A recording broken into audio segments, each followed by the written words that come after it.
Hello YouTube, this is CN Maritime History here, back at another video, and today we'll be talking about the story of the Nantucket Lightship LV-117. The Nantucket Lightship was a light vessel that guarded a port told you where a port was instead of, ramming into the banks. The Nantucket Lightship LV-117 was one of many lightships to guard the Nantucket Shoals, and that's what we're talking about today.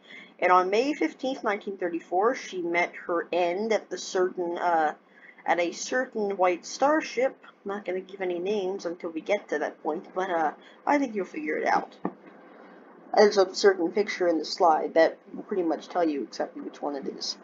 So anyway, let's begin. The beginning. Nantucket Shoals is an area of dangerously shallow water extending southeast from Nantucket Island, Massachusetts. The shoals are just off a major transatlantic shipping lane, and in some locations the water can be as shallow as 3 feet. Lightships stationed there were the last lights seen by vessels leaving the United States, and the first ones seen when approaching. Between 1854 and 1983, a number of different vessels marked the edge of these dangerous shoals, including Nantucket LV-117, which I believe stands for light vessel, which began its duty there in the year 1930. So it was there for 4 years before that certain white star ship rammed it.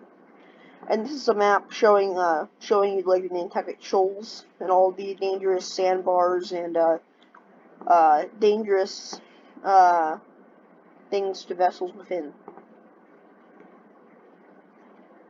Lightship duty has been described as long periods of boredom followed by short periods of sheer terror.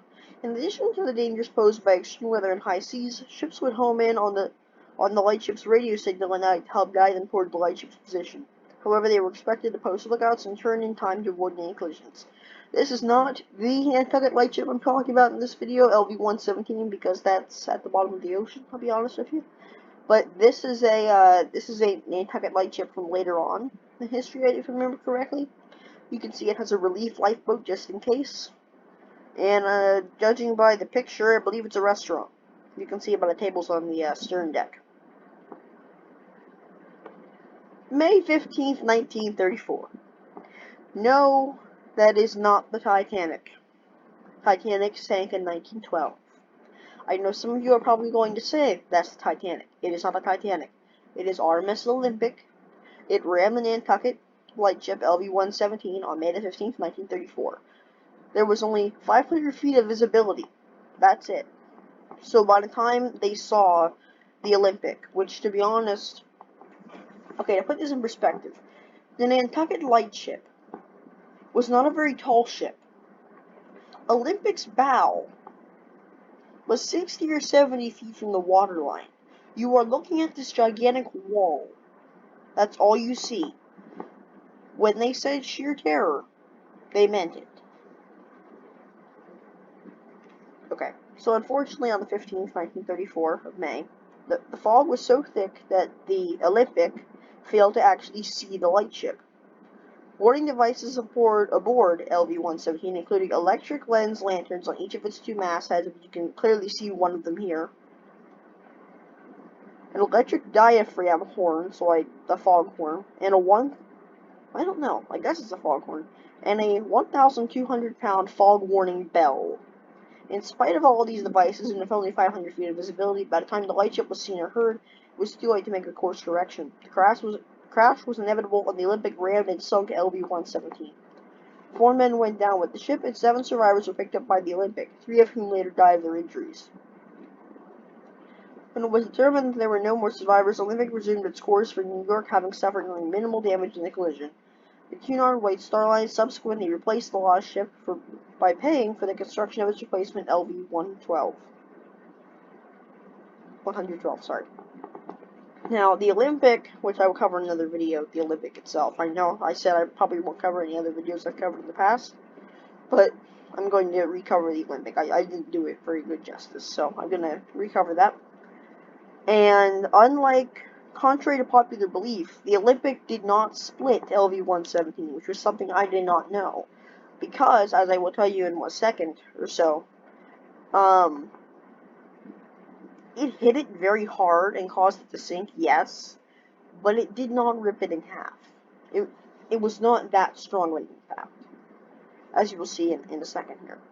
Also, you can see it was so bad of an impact, though, that the lifeboats were knocked clean off their davits, as you can see them in this very nice painting. They're, like, knocked off their davits and falling into the sea. Rediscovery. So this is a picture of the wreck site. This is one of the only pictures I could find of it. So this is the lightship on the seabed. In the year 1970, she was discovered in 200 feet of water, but its identity was not confirmed until 1998. It was reported to be lying on its port side, and well preserved despite reports that it had been cut in half by a limit, like they said. The ship's bell was eventually recovered, and the lives of those lost memorialized on the National Lightship Sailors Memorial. Located in New Bedford, Massachusetts, it also displays the bell from the Vineyard Lightship, which disappeared during the Great Atlantic Hurricane of 1944. The memorial was featured on USLHS 2019 Christmas ornament, and a collector's stamp is now available from the Visitor Center there. I got all that from it's a website all about lightships. I forget exactly what it's called, but it was a very informative website. I hope you guys have enjoyed this video. It was going to be a shorter one, but I added some little stories and stuff in there and more information the website gave me for a source. I hope you guys have enjoyed. And one of my next videos should be about the MV Wilhelm Gustloff, because my 3D model, and I'll actually have a face cam for this, I hope.